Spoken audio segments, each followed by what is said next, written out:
પૂરી કરીએ. પાર્ટ 2 માં આપણે જોયું કે વોલ્ટ ડિઝનીએ ખૂબ સંઘર્ષ કરી અને એક પછી એક સિરીઝ શરૂ કરીને અંતે મિકી માઉસ શરૂ કરી અને સફળતાના શિખરો કેવી રીતે સર કર્યા.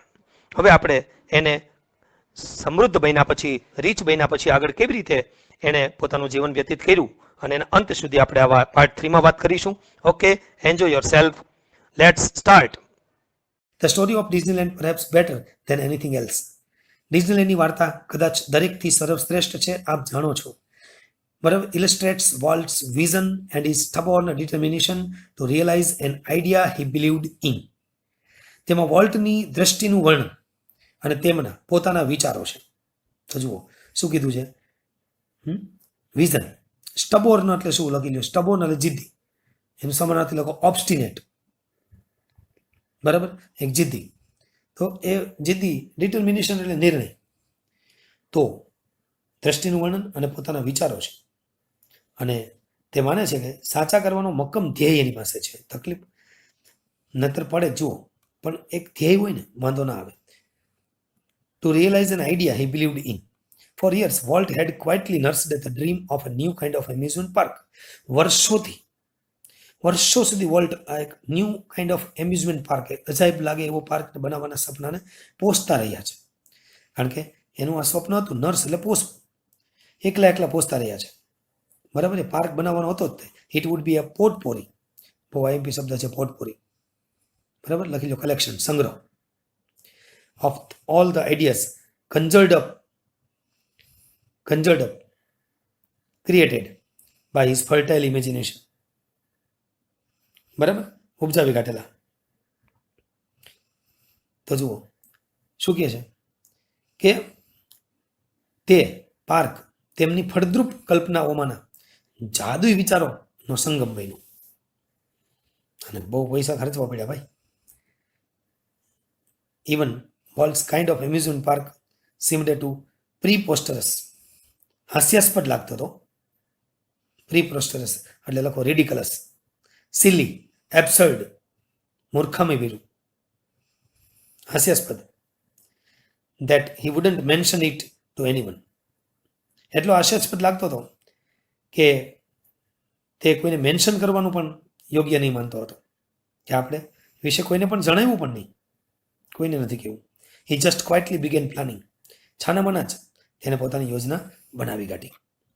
As usual, though, he infused all of us with his own enthusiasm when he finally told us about the project.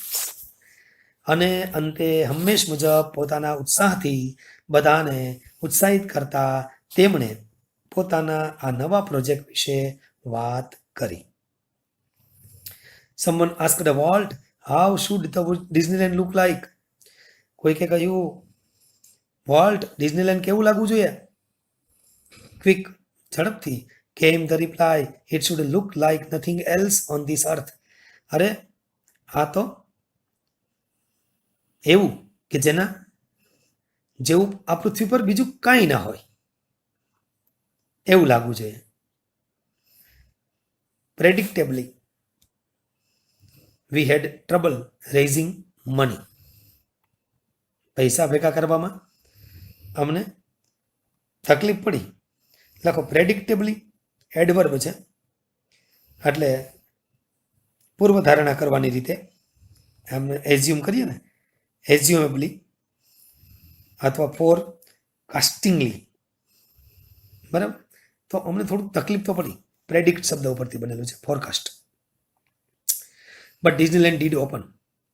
જે થયું તે બરાબર, મુશ્કેલી પડી પણ ડિઝનીલેન્ડ શરૂ થઈ ગયું. ક્યારે? ઇન જુલાઈ 1955. 1955માં ડિઝનીલેન્ડની શરૂઆત થઈ ગઈ અને પ્રથમ દિવસે ઘોડાપુર આવ્યા. જુઓ, since that first day millions of people have flocked to see the unique creation of Walt's imagination. Flock એટલે ટોળામાં આવું. તો પ્રથમ દિવસે જ તેમના અનુમાન મુજબ જ બરાબર, પ્રથમ દિવસે જ વોલ્ટની કલ્પનાનું અદ્ભુત સર્જન જોવા માટે મિલિયન જેટલા લોકોની ભીડ જામી ગઈ. આ સફળતા કહેવાય ને. બરાબર, ભીડ જામી ગઈ. Like a kid with a new toy. એક નવું ટોય હાથમાં આવ્યું હોય બાળકના હાથમાં, એક નાના બાળકના હાથમાં નવું રમકડું આવ્યું હોય અને કેમ એ રમતું હોય એમ લોકો રમવા માંડ્યા. ધ બિગેસ્ટ, અને રમકડું કેવું છે? ધ બિગેસ્ટ ક્વેશ્ચન પૂછે, ધ્યાન રાખજો. રમકડું એટલે મોટું, સૌથી શાઇનીએસ્ટ ટોય ઇન ધ વર્લ્ડ, અને દુનિયામાં સૌથી આમ ચમકતું હોય. બરાબર છે? તો આવું એક રમકડું ડિઝનીલેન્ડના સ્વરૂપમાં લોકોના હાથમાં આવ્યું. વર્લ્ડ યુઝડ ટુ વન્ડર, અહીંયા વન્ડરમાં WA છે, જોજો, O નથી. O એટલે વિચારવું થાય, અહીંયા A છે એટલે રખડવું, ભાટકવું. Roam, wonder through the park. Walt પણ હંમેશા પાર્કમાં આટા મારતા. યુઝડ ટુનો ઉપયોગ ફરીથી, હેબિચ્યુઅલ પાસ્ટ. બરાબર? યુઝડ ટુ ટેવ, આદત. સ્ટેરિંગ, તાકી તાકીને જોવું. સ્ટેર એટલે gaze. As happily as any tourist. કોઈ ટુરિસ્ટ હોય અને જેટલી ખુશી, જેવી ટુરિસ્ટ જેવી જ ખુશી અને આશ્ચર્યથી દરેક સમયે આ પાર્કમાં ફરતા અને જોતા. બરાબર? કારણ કે કામ કરવું હોય તો મહેનત તો કરવી પડે ને. The overwhelming success of Walt's crazy idea trigger a dramatic face about face in the Disney fortunes. વિદ્યાર્થી મિત્રો, અહીંયા અબાઉટ ફેસનો અર્થ લખી લેજો, સડન અને કમ્પ્લીટ ચેન્જ, એકાએક પૂર્ણ ફેરફાર. અને ટ્રિગરનો અર્થ લખી લેજો, શરૂ કરી દેવું. ઓકે? તો ઓવરવેલ્મિંગનો અર્થ શું છે? ઓવરવેલ્મિંગ એટલે વધારે પડતું. બરાબર છે? તો ઓવરવેલ્મિંગ સક્સેસ ઓફ ઓલ્સ ક્રેઝી આઈડિયા. તો ક્રેઝી આઈડિયા એટલે આઈડિયા તો એકદમ ક્રેઝી જ હતો. બરાબર? સફળતા કેવી મળી? તો વોલ્ટની પાગલ અદ્ભુત કલ્પનાએ અતિ તીવ્ર સફળતાથી ડિઝનીના આર્થિક મૂડીને એકત્ર કરવાની શરૂઆત કરી દીધી. બરાબર? Fortune, about face. તો અબાઉટ ફેસ એટલે એકાએક પૂર્ણ ફેરફાર થઈ ગયા, ચેન્જ થઈ ગયો, complete. He remained the simplest of men, yet success never changed the world. છતાં પણ સફળતાથી ક્યારેય પણ વોલ્ટને ફેરફાર થયો નહીં. વોલ્ટને સફળતાથી કોઈ ફેરફાર ન થયો. નકર માણસમાં પૈસા આવી જાય તો માણસમાં ફેરફાર થઈ જાય, પણ આનામાં કોઈ ફેરફાર થયો નહીં. તો વિચાર કરજો, આટલી મૂડી બની ગઈ, તેમ છતાંય વોલ્ટ સિમ્પલ જ રહ્યો. એને ક્યારેય અભિમાન ન આવ્યું. બરાબર? રીચ બન્યો છતાંય. હી હેટેડ પાર્ટીઝ, પાર્ટીઓ પણ એને ના ગમતી. And his idea of night out was a burger and chili at some little restaurant. અને કોઈ નાનકડા રેસ્ટોરન્ટમાં જવાનું, બરાબર છે, બર્ગર અને મરચું આ બે જ ખાવાનું, અને આ એના માટે પિકનિક એટલે બસ આજ રાત્રે બહાર જવાનું, આટલું ખાઈ લેવાનું, બાકી કોઈ ખર્ચ કરવાનો નહીં. ઘણા લોકો તો બધું બહારનું જવા દો ને હવે. બરાબર ને? તો આવું બધું બહુ છે. તો જુઓ, એક્સ્ટ્રા વેગન્સ એટલે શું? અહીં લખ્યું છે ઇઝ ઓનલી એક્સ્ટ્રા વેગન્સ. લખો એક્સ્ટ્રા વેગન્સ એટલે વેસ્ટ ફૂલનેસ એટલે અપવ્યય, બિનજરૂરી ખર્ચ. એક જ હતો એનો. Was A miniature rail road that ran around the grounds of his home. તો જુઓ, એક જ એનો ખર્ચ હતો, બાકી કોઈ નહીં. એમના ઘરની ફરતે ગોઠવાયેલો નાનકડો રમકડાની ટ્રેનનો પાટો.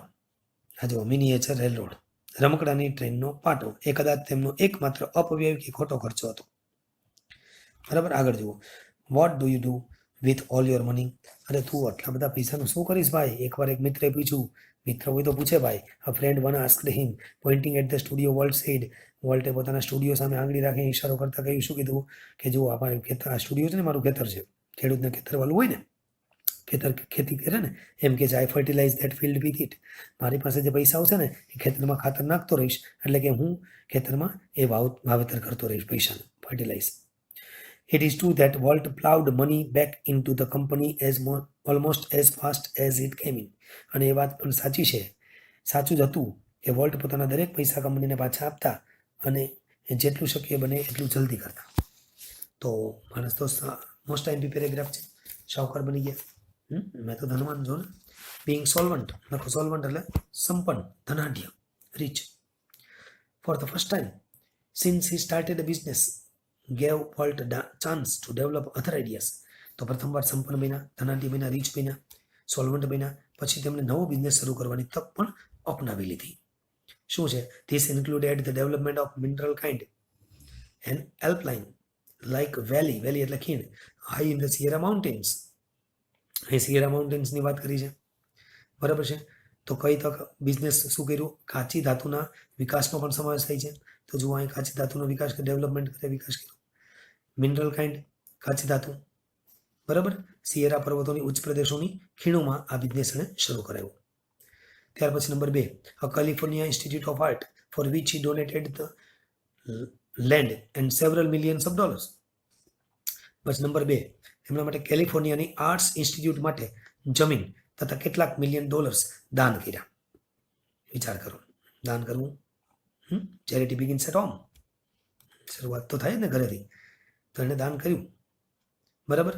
Number 3, most ambitious of all, $100 million Disney world and city of tomorrow in Florida. અને આ બધા, બરાબર, નવીન વિચારોમાંનું સૌથી વધુ મહત્વાકાંક્ષી હતું ફ્લોરિડામાં આવેલું $100 million ડિઝની વર્લ્ડ અને સિટી ઓફ ટુમોરો. ટ્રેજિકલી, દુર્ભાગ્ય દોસ્તો, પાઠના અંત તરફ આપણે જઈએ છીએ. In the midst of all this activity, આ બધી પ્રવૃત્તિની વચ્ચે, બરાબર છે, Walt was stricken with fatal disease. Walt એક જીવલેણ બીમારીમાં સપડાયો. લખો ફેટલ એટલે જીવલેણ, ફાટલ નહીં હો, હા ફેટલ, બરાબર, કોઝિંગ ડેથ, એને કહેવાય fatal. I heard him refer two this cruel blow only once. એનો ભાઈ રોય ડિઝની લખે છે, વિધિની આ ક્રૂરતા વિશે વાત કરતા તેમને મેં એક જ વાર સાંભળ્યા. ક્રૂરતા વિશે વાત કરતા એક જ વાર, ક્રુઅલ બ્લો, એક જ વખત. જુઓ, whatever it is I have got, he told me don't get it. મને એક જ વખત એને કહ્યું હતું, આ જે પણ રોગ મને થયો છે તે તને ના થાય એનું ધ્યાન રાખજે, બરાબર. બીડી, સિગારેટ, તમાકુ આ બધું બંધ કરવાનું, એવું એને ટૂંકમાં કીધું. સમજી ગયા હવે? I visited him in the hospital the night before he died. તો મૃત્યુ પામ્યા એ પહેલાની રાતે હું એમને હોસ્પિટલમાં મળવા પણ ગયેલો. ઓલ્ધો ડિસ્પરેટલી ઇલ, ડિસ્પરેટલી એટલે લખો સખત બીમાર હોવા છતાં પણ, અતિ બીમાર હોવા છતાં પણ, વધારે પડતા લખો સિરિયસલી, ગંભીરપણે બીમાર હોવા છતાં પણ, he was full of plans for the future as he had been all his life. વિચાર કરજો, બીમારી હોવા છતાં પણ અવનવા પ્રોજેક્ટોથી ભરેલું એમનું માઇન્ડ હતું. પોતાના સમગ્ર જીવન દરમિયાન એને બનાવ્યા હતા ને એ જ. Walt used to say that Disneyland would never be finished. Walt હંમેશા એક જ વાત કરતો, ડિઝનીલેન્ડનો ક્યારેય અંત ના આવવો જોઈએ. એન્ડ ઇટ નેવર વિલ, અને સાચે જ તેનો ક્યારેય અંત નહીં આવે. I like to think to that Walt Disney's influence will never be finished. તેમના સર્જન દ્વારા મને પણ એક વાત કરવાની ગમે છે કે વોલ્ટ ડિઝનીની અસરનો ક્યારેય અંત નહીં થાય, ક્યારેય અંત નહીં થાય. થ્રુ હિઝ ક્રિએશન્સ, તેમના સર્જન દ્વારા future generations will continue to celebrate what he once described as that precious ageless something in every human being which makes us play with children's toys and laugh at silly things and sing and in the bathtub and dream. તો દોસ્તો, અહીં પણ ઘણા બધા શબ્દ છે. જુઓ, તેમના સર્જન દ્વારા ભવિષ્યમાં આવનારી પેઢીઓ, એને કહેવાય ફ્યુચર જનરેશન્સ, આવનારી પેઢીઓ પણ તે વાતની ઉજવણી ચાલુ રાખશે. કન્ટિન્યુ સેલિબ્રેટ એટલે સેલિબ્રેટ કરવાનું ચાલુ રાખશે કે જેમણે એકવાર વર્ણવ્યું હતું. હા, એકવાર વર્ણવ્યું હતું, વન્સ ડિસ્ક્રાઇબ્ડ. શું વર્ણવ્યું હતું? કે આપણા દરેકમાં રહેલું એવું કંઈક અનમોલ છે, ધેટ પ્રેસિયસ, અનમોલ છે, એજલેસ, એની કોઈ ઉંમર તો હોય નહીં, એટલે એજલેસ શબ્દ આપ્યો, બરાબર. કારણ કે અનડાઈંગ કહેવાય ને, અંત જ ના આવે એવું, બરાબર. તો જુઓ, એવું કંઈક અનમોલ છે જે આપણને એક નાના બાળકના રમકડાથી રમવા પ્રેરે છે. નાના બાળકનું રમકડું હાથમાં આવે તો આપણે આમ ઘણી વાર રમી લઈએ છીએ. ઘણા તો આપણે કોઈનું ધ્યાન ના હોય એ રીતે રમી લેતા હોય, કદાચ જાહેરમાં શરમ આવતી હોય તો, બરાબર ને. તો આપણામાં એવું કંઈક તો છે જ ને, અનમોલ તો કંઈક એવી તો હશે જ ને, આપણામાં એવું કંઈક પ્રેસિયસ પડેલું હશે ને ભગવાને હ્યુમન બિંગમાં. Which make us play, make causal work છે, મેક સાથે કરતા એટલે વી બનાવશે, મેક અસ ફરજ પાડવી, બરાબર છે. તો જુઓ, અહીંયા make us play with children's toys and laugh at silly things. તો જે નાની નાની વસ્તુઓ પર ખિલખિલાટ હસવા માટે પણ આપને મજબૂર કરે છે અથવા તો પ્રેરે છે. And sing in the bath tub, અને આપણે બાથ ટબમાં ગાવા માંડીએ છીએ અને સપના જોવા માટે મજબૂર થઈ જઈએ છીએ. તો આ બધી વસ્તુ તમે જુઓ અને આ ગ્લોસરી એક વખત જરાક જોઈ લો પહેલાં, બરાબર. ખાસ ગ્લોસરી બહુ અગત્યની વસ્તુ છે, એટલે એ જોવી જરૂરી છે. તો અહીંયા શું કહે છે ગ્લોસરીમાં જુઓ જી, લિંગર્સ આપ્યું છે, સ્ટેઇઝ, રિમેન, બરાબર. તો લિંગર્સ આપેલું છે, અને ત્યાર પછી ઇન્ડસ્ટ્રીયસ, હાર્ડવર્કિંગ જે આપણે, બરાબર. પછી ગ્લોમીલી શબ્દ છે, હેલબેન્ટ છે, ફિલિપલે એક્સાઇટમેન્ટ, બેંકરપ્ટસી છે, ઓર્ચાર્ડ પ્લાન્ટેશન છે, વિલો વૃક્ષ માટે, સ્નગલ છે, ગેટ ક્લોઝડ, નિકલ 5 સેન્ટની આપણે વાત કરી, ફ્લોપ એટલે ફેલ્ડ, ક્રેન્કડ એટલે ફોટા પાડવા શરૂ કરવું, મેં કીધું ને, સ્પ્લેશ પ્રોમિનન્ટ ન્યૂઝ ફેલર સ્ટોરી, ફીચર ઓફ સ્ટોરી, સ્પ્લેશમાં નફો કરી સફળતા મેળવવી, એન્થ્યુઝડ એક શબ્દ આવ્યો, વર્ચ્યુઅસો, એક્સેપ્શનલ, બરાબર, જીનિયસ. પછી આ જો રિવર્ટેડમાં ફેસિનેટેડ વાત થઈ ગઈ, ટ્વીચ, વિલ્ડ, ડિસેન્ટ, ગ્રીન્ડ, બરાબર, સ્ટબોર્ન, પોટપોરી, કંજર્ડ, પ્રીપોસ્ટરસ, અબાઉટ ફેસ, એક્સ્ટ્રાવેગન્સ. તમે પણ એક વખત બોલો, તમારે બોલાય, જેટલું બોલશો ને એટલું અંગ્રેજી શીખશો. બધા ઉચ્ચાર કરો, અને થોડું હું જે અહીંયા પાઠની વિશે વાત કરું એ સાંભળો, બરાબર. એક જ minute. English, second language. Unit 2, read 1. Unforgettable Walt Disney. Dear friends, today I, Vinod Gajera, want to tell you something about Walt Disney. You all know well that all over the world there are so many great leaders who is not necessary to give any introduction. સૂર્ય ચાંદા ના પરિચય આપવા પડતા નથી મિત્રો. જેમ કે નરેન્દ્ર મોદીજી હોય, માનનીય પ્રાઇમ મિનિસ્ટર, બરાબર છે, અમિતભાઈ હોય, ગૃહમંત્રી, વાત કરીએ તો પુતિન હોય, જિનપિંગ હોય, શિન્ઝો અબે હોય, હોલેન્ડ હોય, કેમરન, માર્કેલ, કેટલા બધા એવા હશે સેલિબ્રિટીઓ હશે કે જેમને સંતો છે, પરિચયની જરૂર નથી. વોલ્ટ ડિઝની પણ આવો જ એક વ્યક્તિ હતો. Walt Disney was an ambitious person. મહત્વાકાંક્ષી. He was a country boy. ગામડિયો. He was an enthusiastic person. વિદ્યાર્થી મિત્રો, વોલ્ટ ડિઝની ના આ લેસનનું નિરૂપણ તેમના મોટા ભાઈ રોય ડિઝનીએ કર્યું છે. સંઘર્ષ અને સફળતાની યાત્રા આ પાઠમાં તમને જોવા મળશે. વોલ્ટ ડિઝની કલ્પનાશીલ અને ઉદ્યમી હતા. તેમની સાથે કામ કરતા લેખકો, પ્રોડ્યુસર્સ, એનિમેટર્સ પણ તેમને સમજી શકતા નહોતા એવા બુદ્ધિશાળી હતા. અરે તમને ખ્યાલ હોય તો બેંક વાળા તો એને લોન આપતા પણ ખબર હતા. એક વસ્તુ છે, ફ્રોમ હિઝ ચાઇલ્ડહુડ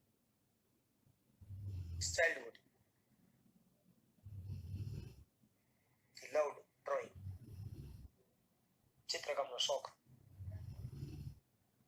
એને સુંદર કાર્ટૂન દોરવા તરફ લઈ ગયો. શિકાગોમાં કાર્ટૂનિંગ શીખા, કેન્સાસમાં એનિમેટેડ કાર્ટૂન કંપની સ્થાપી, ફ્લોપ ગઈ. અંકલ પાસેથી $500 ઉછીના લીધા. એલિસ ઇન કાર્ટૂન લેન્ડ નામની નવી સિરીઝ બનાવી. ત્યારબાદ ઓસ્વાલ્ડ ધ રેબિટ બનાવી. બિઝનેસ પણ સારો ચાલ્યો, પણ ન્યુયોર્કના એક ડિસ્ટ્રીબ્યુટરે ટેક ઓવર કરી લીધી કંપની. હિંમત ન હાર્યા. ત્યાર પછી એમને હાથમાં લાગી મિકી માઉસ, કે જેથી એ આજે વર્લ્ડમાં જાણીતા થયા છે. In 1968 25 કરોડ લોકોએ ડિઝની મૂવી જોયું. 10 કરોડ લોકોએ ડિઝની ટીવી શો જોયા. 25 કરોડ લોકોએ ડિઝની પુસ્તક અને સામયિક વાંચ્યા અને 10 લાખ લોકોએ ડિઝનીલેન્ડની મુલાકાત લીધી. કેટલી મોટી વાત છે. મનોરંજનને વોલ્ટે જીવન મંત્ર બનાવ્યો. વિદ્યાર્થી મિત્રો, એમણે ડિઝનીલેન્ડની સ્થાપના કરી.